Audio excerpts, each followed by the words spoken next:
Good evening. Welcome to Current Affairs. Today is February 8th, 2016. Today I would like to talk to you regarding two general issues. One is with respect to civil services. It's a general thing, how the rules and regulations are present, and I will give you one live example. And the second one is with respect to the insurance of the crops, that is with respect to agriculture. Now, let me talk to you regarding the civil services first. So there are so many people in the country who seriously aspire to become the civil servants.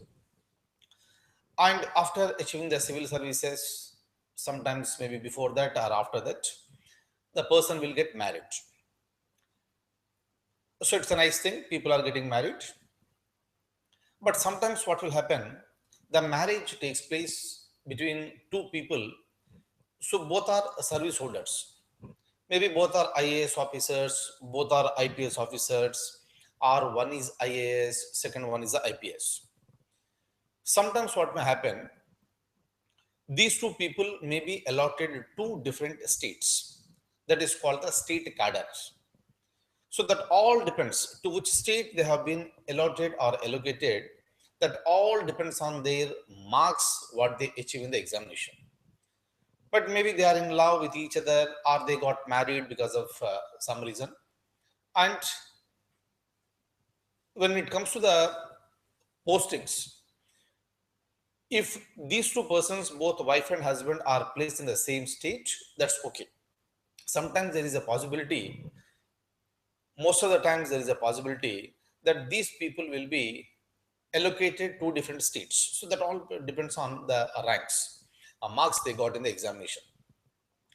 Later, what will happen? They will request the Department of Personnel, which will look into all these transfers, and interstate transfers may happen, and that generally that is agreed by the central government.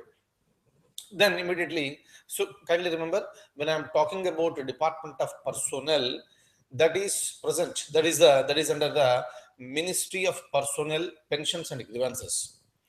And most of the times, rather generally, the Prime Minister is the head of this particular ministry. And that the Department of Personnel will take a decision and it will be considered and the state cadre will be changed. So that both the wife and husband will be there in the same stage. But sometimes what may happen, I'll give you the live example. An IAS officer, I'll show you the names. An IAS officer from Delhi, she belongs to Delhi.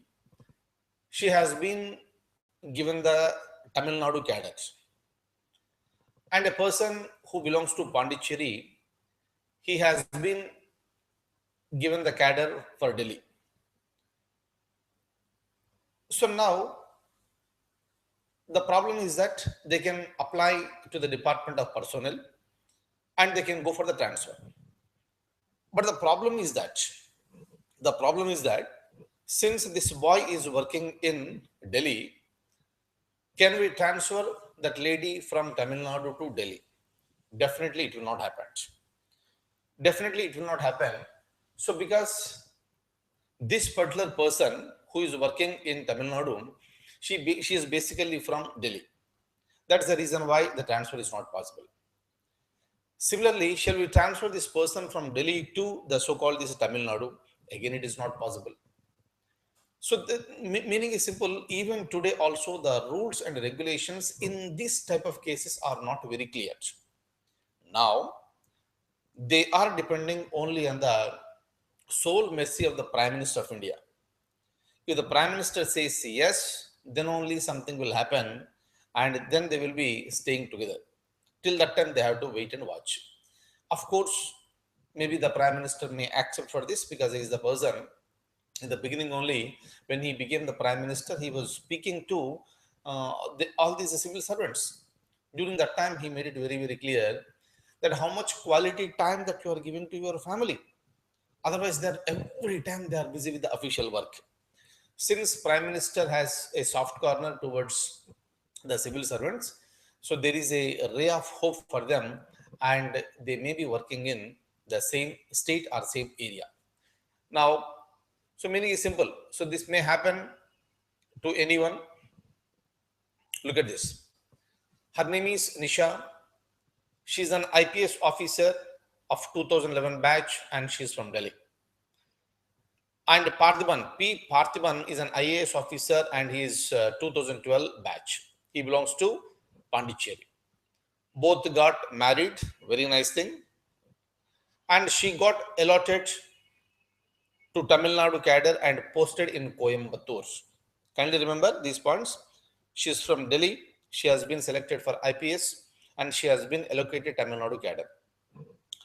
Parthivan, look at this gentleman, who is from Tamil Nadu, got allocated to AGMUT cadres. AGMUT cadre in the sense Arunachal Pradesh, Goa, Mizoram, and Union Territory, and is posted in Puducherry. Hope you are getting this. Very, very important. So the person who got allocated to AGMUT, they'll be posted in Arunachal Pradesh, Goa, Mizoram, or any other union territory. And right now, this person has been posted in Puducherry, Pondicherry. Look at this. Last year, what happened? The couple applied for an inter-cadre transfer on the grounds of marriage. A routine process whereby the government transfers one person to the spouse's cadre so that they can live together in the same state for the rest of their career. Good thing. Good thing, is it not? But this is a special case. Look at this. In this unique case, however, this can't be done under the existing rules. And the rules specify that officers can't be posted to their home states. Important one. And kindly remember this one. Just by looking at this particular statement, you need not worry. Whatever the state you belong to, you need not think that you may be allocated to your state. Two things are important here. In order to get allocated to, if you want to get your home state cadre, first of all, you should get more marks. You should be in the top list. Okay, point number one. Number two, in that particular year, there should be vacancies in your state also. This is the second point.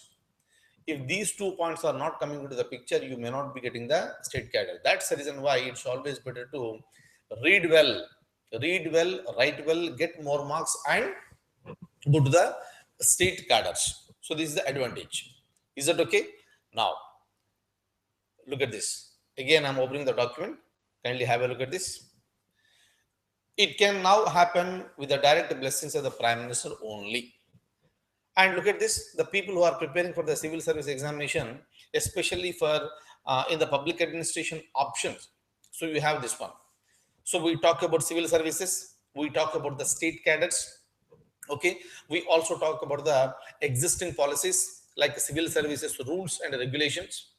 So now I want you to note this one. Can I say, is this a gap in the existing policy? Is this a gap in the existing policy? So now in this particular case, it is not possible. Then it should be considered as a gap. Then what should be done? Hope you are getting me. Look at this. Now, what will happen? Either of the officers can't opt for the cadre of the spouse being their home cadre. Is it okay? That lady cannot opt for Delhi because she is from Delhi, and this gentleman, he cannot opt for Tamil Nadu because he is from Tamil Nadu. The minutes of the meetings have been recorded. Since Nisha, she is 29, presently posted as Deputy Commissioner of Police in Coimbatore, cannot go to AGMUT cadre because Delhi is her home state, and Parthiban cannot be sent to Tamil Nadu cadre as that it is the home state for him. So their representation may have seen a dead end. But very, very important, look at this one. But if the Prime Minister of India wants to do something, he can definitely do it. And let's also hope that the Prime Minister will be doing something in this particular case. However, a proposal is being sent to the Appointments Committee of Cabinet, headed by the Prime Minister, to approve a way out. And the committee decided that in such cases, a choice to officers to choose the immediate next cadre opted by the officer in the detailed application form that is submitted to UPSC below the present cadre allotted may be provided. Hope you are getting this. Important one. The committee has decided, no problem. But when you go for the UPSC interview, you will give your priorities. IAS, IPS, IFS, IRS, something depending on your interest. Now, in this case, the Cabinet Committee on Appointments. Can you remember? There may be a question in the examination. Who is the chairman for Cabinet Committee on Appointments? Answer is the Prime Minister. They have decided that if any of these persons, one is IAS, second one is IPS, right? If any one of these persons, if they prefer to come to the next level of the position, meaning if somebody has opted for IAS, next if you prefer for the to get allocated to the lower level cadre, lower level service, then it will be possible. So we have to wait and watch what is going to happen.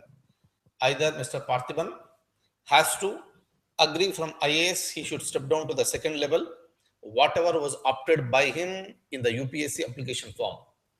Otherwise, Nisha should accept her to the lower position from this IPS, whatever she has opted in the with the UPSC during the interview. So this is a interesting case. So now obviously the government will also rethink on this one. So government may come out with some solution. So this is the present one. How far it is going to be accepted by Mr. Parthiban and Mrs. Nisha. So we have to wait and watch. Right? See here, whatever I have spoken to you now, that is not important for all the examinations, but important for you people who are preparing for UPSC civil service examination. That's the reason why. So I spoke about this. Next we are going further. New crop scheme. Let's see what exactly is this.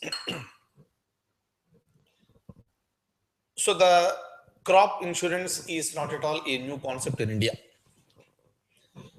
But since the beginning, there is a criticism that there are so many loopholes in this crop insurance.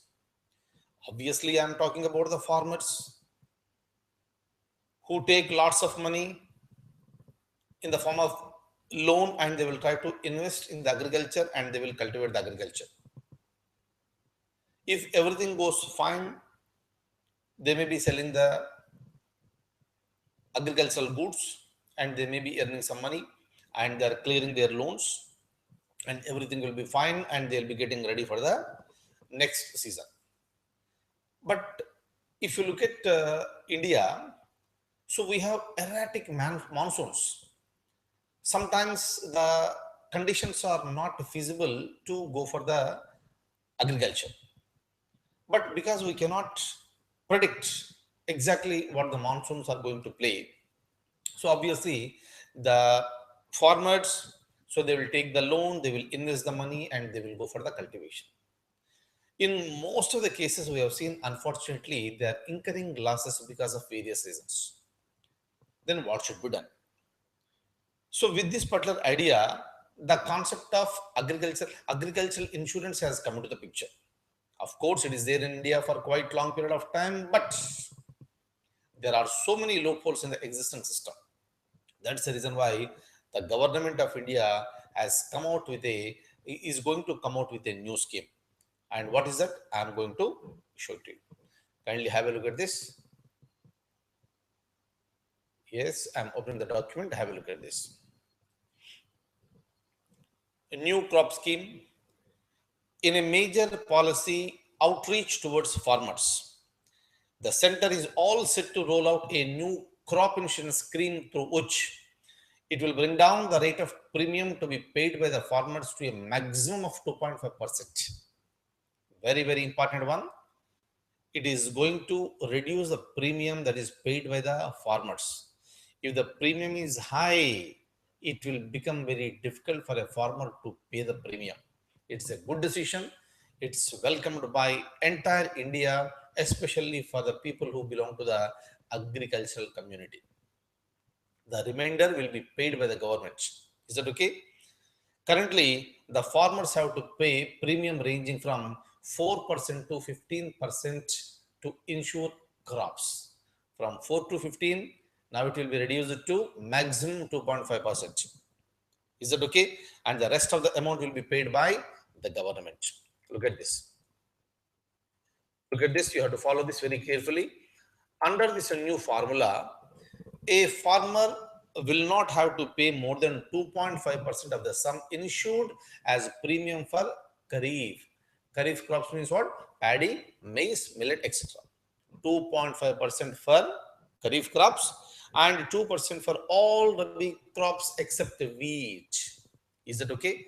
And 1.5% for wheat and 2% for the pulses. Hope you are getting this. 2.5 for Kharif crops, 2% to all Rabi crops. Okay, but not wheat. For wheat, it is just 1.5%. And the proposal also envisages a cap of 5% on premium a farmer has to pay to get horticulture crops. When you talk about the horticulture crops, we are including fruits, vegetables, and commercial crops. And the Union Cabinet is likely to clear this in the upcoming meeting on, this is not January, please. This is the February, okay? February 30th. Look at this. By lowering the premium substantially, the government is banking on increasing the coverage of the farmers from the existing 23% to 50% in the next 2 to 3 years.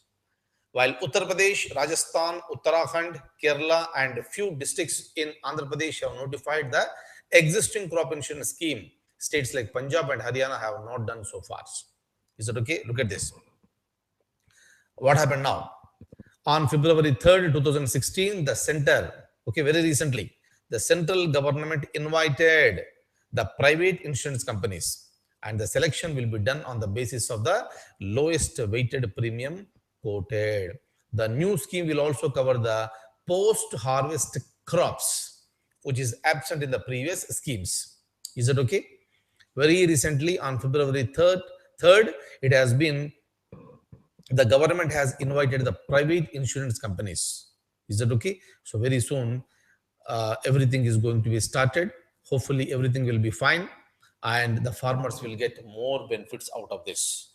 Is that okay? Now, okay. And let me stop at this stage. And tomorrow I'll speak on some issue. Okay. So tomorrow I'll tell you some issue I'll be speaking, like what I was doing previously. And I'll take leave of you now. I wish you all the very, very best. Take care. Good night.